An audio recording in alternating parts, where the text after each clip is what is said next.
Right then, let's have a look at what we're dealing with. Right, so as you can see here is the centre prop shaft.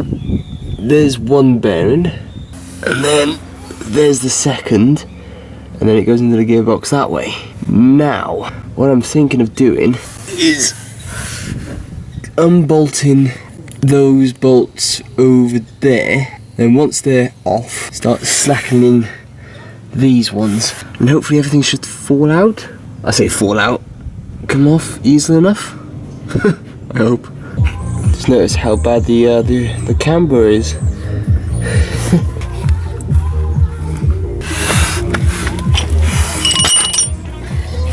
Yeah, something like that.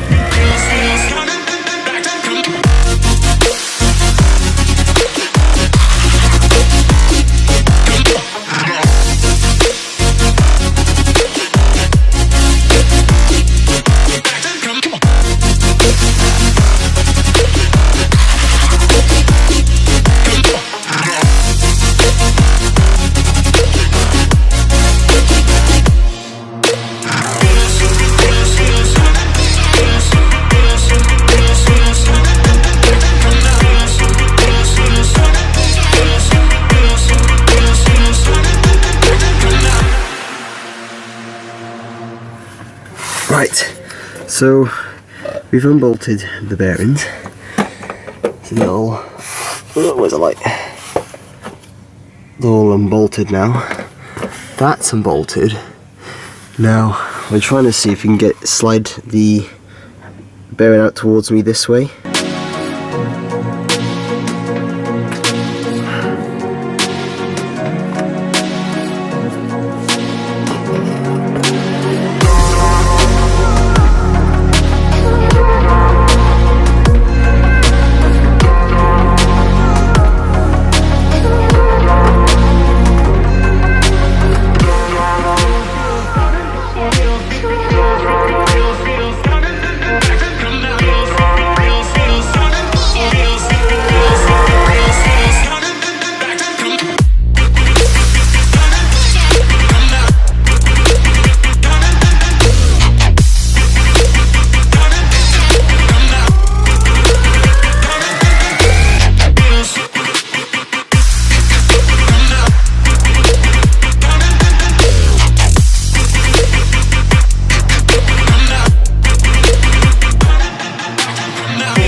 Could leave it off and have it front wheel drive.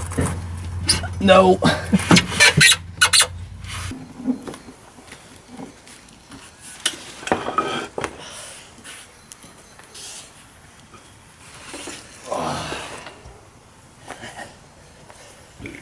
Result.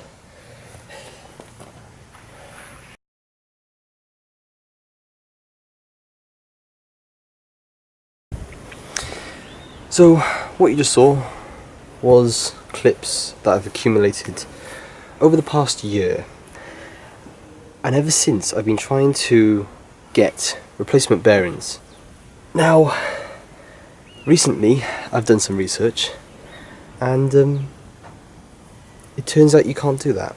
You can't with the stock prop shaft that comes with the vehicle when you buy it. That prop shaft is what's known as like a throwaway part. Literally, once it's used up or it's damaged, you chuck it away. You can't reuse it or repair it. Since then I've been looking for replacement prop shafts, and they have literally been the most ridiculously priced thing for this car.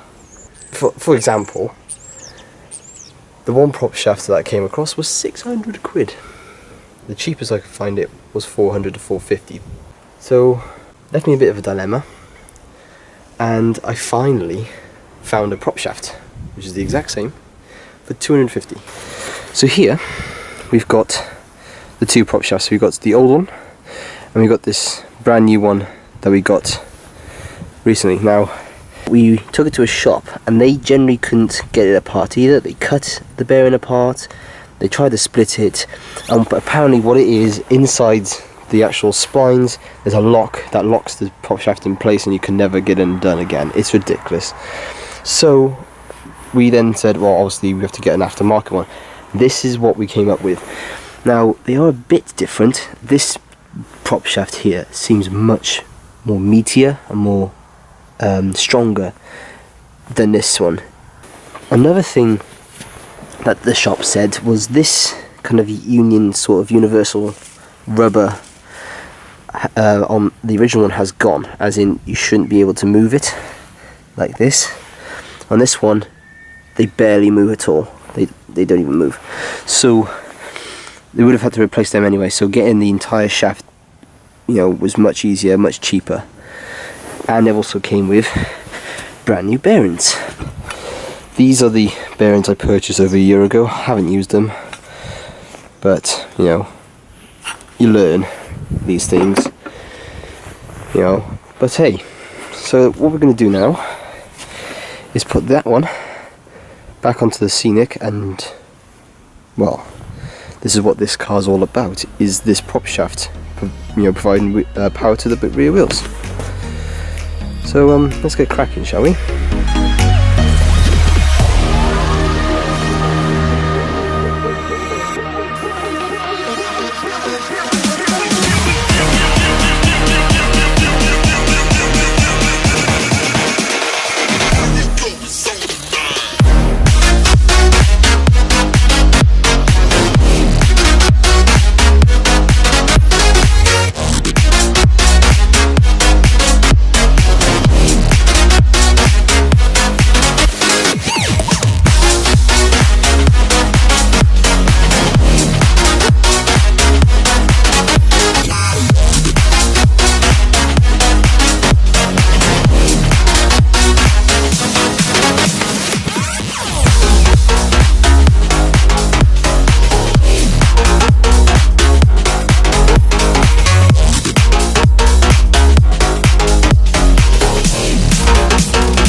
Right, so that is the prop shaft for the Scenic RX4 bolted on.